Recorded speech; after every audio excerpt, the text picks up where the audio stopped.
عليكم السلام محبتي. اهلا وسهلا بكم في برنامجكم لحظات القرآنية، وهذه الحلقة رقم 685، وهي عن احكام الطهارة في الاسلام، او ما يعرف بالوضوء والغسل والتيمم والحاجات دي. انا يعني تعبت قوي من الرد على اسئلة في موضوع الطهارة والوضوء والكذا يعني. وقعدت ارد كل شوية، ارد الى اخره، وده يدل على يعني ولع او وسوسة المحمدين في موضوع الطهارة الحسية.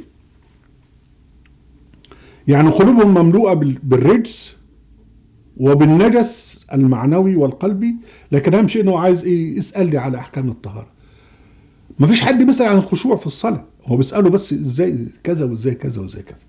طيب ماشي، احنا هنلخص الموضوع ده في هذه الحلقة.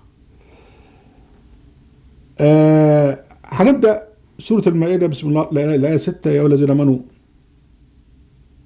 إذا قمتم من الصلاة فاغسلوا وجوهكم وأيديكم من المرافق وامسحوا برؤوسكم وأرجلكم من الكعبين وإن كنتم جنبا فاطهروا وإن كنتم مرضى أو على سفر أو جاء أحدكم من الغائط أو لامستم النساء فلم تجدوا ماء فتيمموا صعيدا طيبا فامسحوا بوجوهكم وأيديكم منه ما يريد الله ليجعلكم من حرج ولكن يريد ليطهركم وليتم نعمته عليكم لعلكم تشكرون.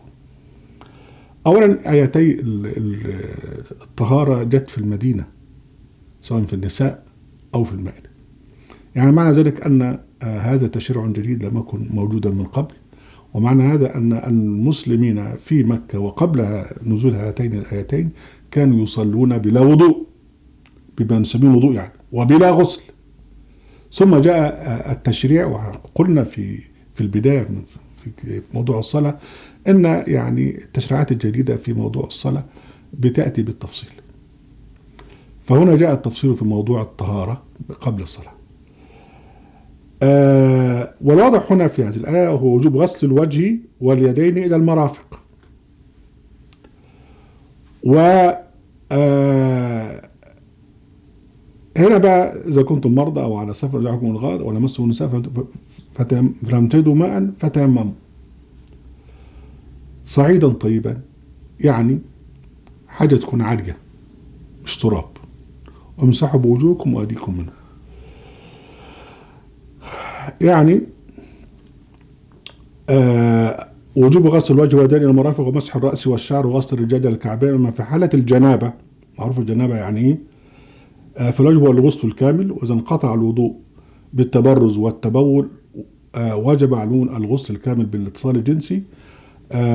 واذا كان في حاله المرض او السفر بحيث يتعذر عليه استعمال الماء فيمكنه ان يقصد مكانا مرتفعا نظيفا صعيدا طيبا كحائط او كرسي او سياره او طائره، فيضرب يده ناويا التيمم ويكون ذلك تطهرا له يغنيه عن استعمال الماء، وذلك لرفع الحرج ولتأكيد التيسير على الناس.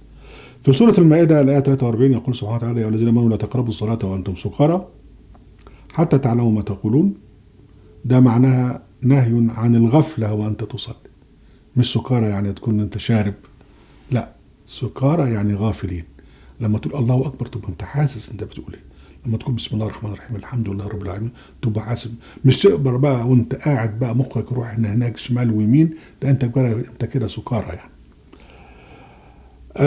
ولا جنبا الا عابر السبيل حتى تغتسلوا ان كنتم مرضى او على سفر او جاء احدكم من الغائط او لمستم النساء فلم تجدوا ماء فتيمموا صعيدا طيبا فامسحوا وجوهكم وايديكم ان الله كان عفوا غفورا. هنا تكرار لما سبق من الغسل عند الجنابه والتيمم يحل محل الوضوء اذا انقطع الوضوء بدخول الحمام اي التبرز والتبول، إذا وجب الغسل بالجنابة، فهنا يكون الغسل الكامل. في حالة السفر ومرة تتعذر استعمال الماء يكون التيمم.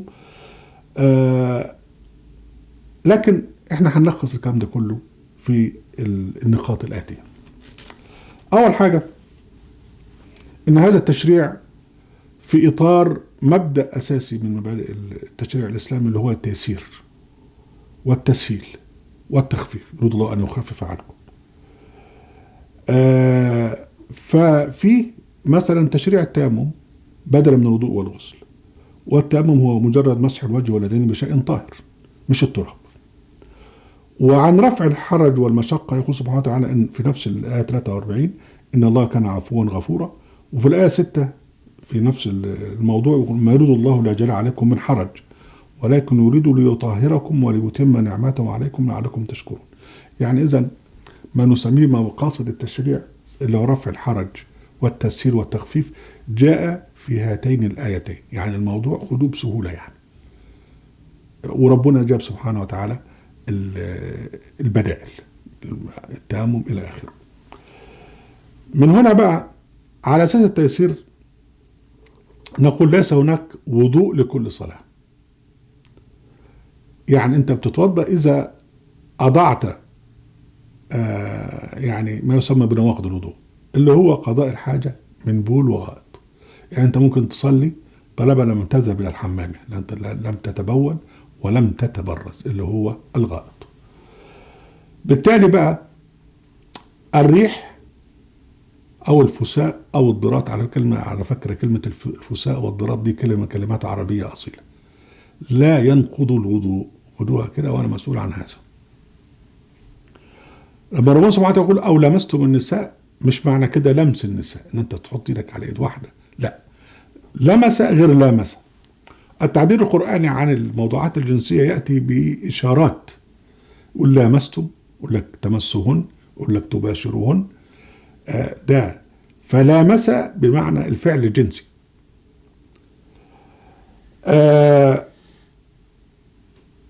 الغسل طبعا معروف، غسل يعني غسل الجسد كله. اللي طبعا الفقهاء كتبوا في الغسل ده يعني مجلدات، كأن الناس مش كانوا قبل كده بيعرفوا يعني الغسل. النجاسة هي من البول والغائط فقط. قلنا ما فيش الريح، الفساء، الضراط مش داخلة في البول والغائط، أو يعني ما يعرف بقى بالغائط، وتطهر منها بالماء. وده شيء معروف يعني قبل نزول القرآن. الناس كلها ما فيش حد كان بيترك نفسه يعني بهذه النجاسة حواليه يعني. لكن الفقهاء قال لك خروج الدم القيء بيعتبروه مما ينقض الوضوء. طبعا ده كله كلام فارغ. طبعا نذكر أنه لو كان الوضوء والغسل لكل فرض ما كانت هناك حاجة لذكر نواقض الوضوء وموجبات الغسل. المفهوم أننا حين نبدأ القيام من الصلاة نتوضأ ونتطهر، فإذا حدث ما ينقض الوضوء أو يوجب الغسل نجدد الوضوء أو نجدد الغسل. يعني هذا باختصار أحكام الطهارة مما يسمى بالوضوء أو الغسل في الإسلام. أهلا وسهلا بكم حبايبي ونرجوكم القرآنية وفي قناة القرآن وفي موقع القرآن. لا تنسوا المشاركة بشير ولايك، وعليكم السلام.